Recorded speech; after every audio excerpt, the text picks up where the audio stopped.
e um filme estranho. Imagina uma criança na barriga da mãe, ela não sabe praticamente nada do que está lá de fora. Aí ela nasce e ela não. Por que ela não tem volume nem legenda? Ela não sabe falar. Então, se ela não sabe falar, ela também não reconhece o vocabulário dos pais. Se ela não sabe o que os pais estão falando, e ela não sabe falar, ela não está entendendo aquela linguagem. E se ela cresce daquele jeito, ela cresce assistindo aquele filme mudo. Então ela vai tendo uma ideia do que é a família dela, do que é o casamento dos pais, do que é a vida que ela tem. Ou seja, ela cresce no escuro, ela cresce sem saber o que está acontecendo. E isso acontece até hoje, não aconteceu só com a minha geração. Eu já contei, a minha geração, a gente não podia chegar perto dos adultos, a gente não podia conversar com os adultos, a gente não podia perguntar para os adultos. Eu conto, o pessoal acha engraçado, mas eu até 14, 15 anos, eu acho que aos 15 é que eu descobri que eu fui trabalhar numa multinacional, e aí acho que eu já sabia, então eu aprendi, foi lá, nem lembro mais, né, como é que eu descobri mesmo. Mas olha só, eu nunca tinha visto uma mulher grávida, na minha infância e na minha adolescência. E como não via? Se até minhas irmãs ficaram grávidas e ganharam neném, eu não sabia que estava dentro da barriga delas.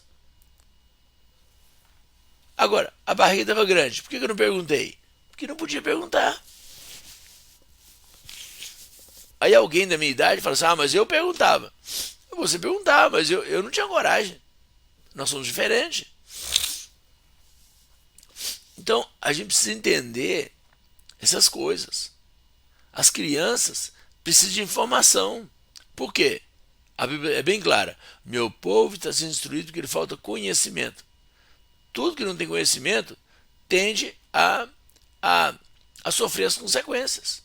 Eu sempre bato na tecla, marido e mulher precisa de trocar ideias, conversar sobre o que está bom e o que não está bom. Não precisa de brigar. Se esperar para falar na hora da raiva, na ira do homem não opera a justiça de Deus. Irai-vos e não pequeis. Então, quando a pessoa entende isso, gente, vamos conversar, vamos dialogar. Então, os filhos precisam de informação. Os filhos precisam saber que pode falar com os pais, que pode perguntar aos pais qualquer coisa. Eu brinco assim, ó, pergunta o que quiser, eu respondo se eu quiser. Porque às vezes é uma coisa que não dá para responder naquela hora, ou você não tem condição de explicar naquela hora, ou você fica constrangido de responder naquela hora. Você precisa de um tempo para elaborar a forma de responder, mas que a criança, o adolescente, saiba que o pai e a mãe estão abertos para uma conversa. Porque não se engane, se você não conversar, alguém fora vai conversar. E esse alguém pode se aproveitar da ingenuidade e da ignorância do seu filho e da sua filha. Gente, isso é muito sério. Isso é muito sério.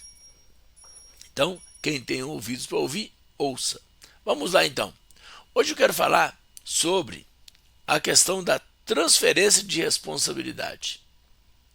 A transferência de responsabilidade é algo que acontece desde o começo, né, da vida do homem e da mulher na Terra. Então eu quero citar um texto aqui, deixa eu só colocar aí no ponto aqui, porque as pessoas não gostam de assumir o que fazem. As pessoas não gostam. Aí que está a diferença entre... Então, vamos lá. Só um minutinho.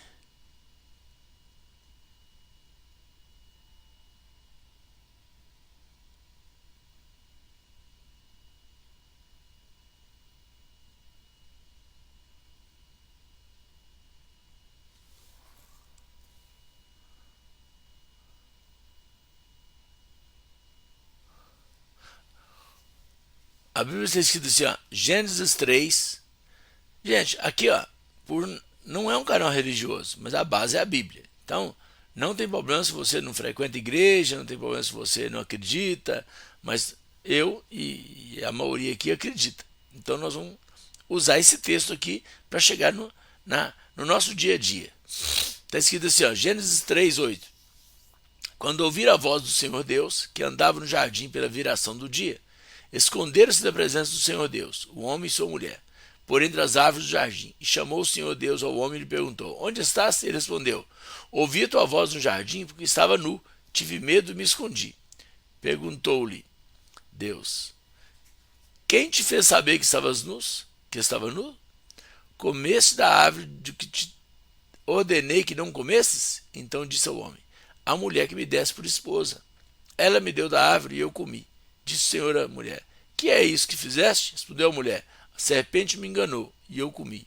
Então o Senhor Deus disse à serpente, visto que isso fizeste, maldita é entre todos os animais domésticos e entre todos os animais selváticos. Rastejarás sobre o teu ventre e comerás pó todos os dias da tua terra. Porém, inimizade entre ti e a tua mulher, é entre ti e a mulher, entre a tua descendência e a sua descendente, e o seu descendente. Este ferirá a cabeça, tu ferirás o calcanhar. E a mulher disse, multiplicarei sobre modo o sofrimento da tua gravidez, e em meio de dores dará a luz. Teu desejo será para o teu marido, e ele te governará.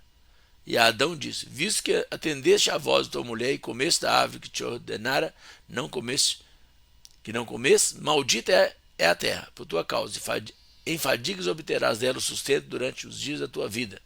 Ela produzirá cardos e abrolhos, e tu comerás a erva do campo. No suor do teu rosto comerás o teu pão, até que tornes a terra, pois dela foi formado, porque tu és pó, e ao pó tornarás.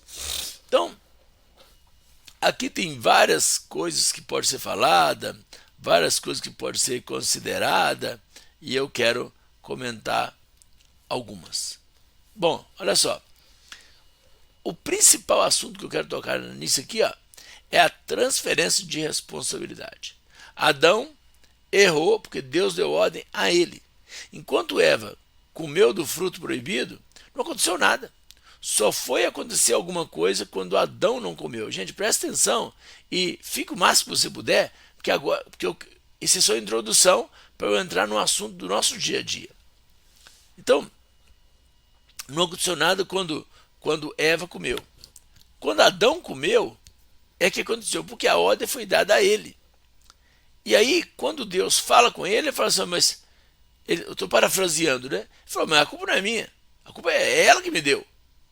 Aí, quando falou com ela, falou assim, a serpente me enganou. E hoje, como é que está sendo a nossa sociedade? Primeiro, lembrando que sociedade é um conjunto de famílias. Família é um conjunto de pessoas. Eu acabo de ver aqui numa reportagem que a mãe amarrou o próprio filho e o entregou à polícia. O filho dela matou a ex-mulher, a ex-companheira, a ex-namorada, sei lá, ex o quê. O pessoal se envolve de uma forma assim tão estranha, conhece a pessoa hoje e já vai morar junto, já vai morar um na casa do outro, e com criança no meio, e com idoso no meio. É um negócio assim, assustador, a coragem de se envolver com pessoas estranhas. Gente, se a gente não pode confiar tanto, né, em quem a gente conhece, na verdade, maldito o homem que confia no homem, quer dizer, Jeremias 48 diz, maldito o homem que confia no homem, quer dizer, confiar na própria carne, confiar na próprio ser humano. E aí as pessoas vão para casa da outra sem nenhum temor. Gente, até autopreservação, tem que pensar nisso, não precisa ser tão neurótico, tão preocupado como eu sou, tá? Desconfiado demais, mas também não precisa ser tão, né, crédulo. Que coisa assustadora. A pessoa conhece, com uma semana está morando junto, está dividindo a intimidade com aquela pessoa, né? E às vezes com criança no meio, com idoso no meio, com, sei lá, com várias crianças, é assustador. Eu não quero ser mal interpretado, então não vou falar que é culpa, não, mas eu acho que é uma falta eu acho uma certa ingenuidade de muitas mulheres que são vítimas de violência doméstica e feminicídio. Por quê? Porque elas confiam demais em qualquer um que aparece com qualquer tipo de proposta. Porque imagina, se conheceu um sujeito agora, Ele não vai chegando e batendo. Ninguém chega batendo, senão. Ele chega e vai conversando.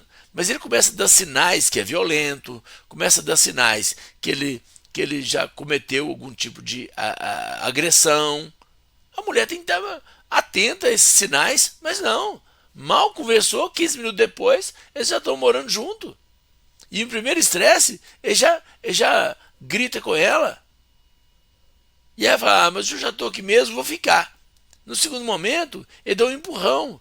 No terceiro momento, ele já dá uma surra nela, violência doméstica, e se ela ficar nervosinha, ele já fala, vou matar você e sua família, vou tacar fogo na casa. Gente, é assustador isso que acontece. Mas tem coisa que poderia ter sido evitado. Por que não tem período de namoro mais? Agora já vai morar junto. Ah, mas a pessoa não pode. Eu sei que as pessoas não podem matar a outra, não podem bater na outra. Mas você não pode tomar cuidado também? Você não, né? As pessoas não podem tomar cuidado também? Por quê? Por que tem que confiar cegamente em qualquer um que aparece?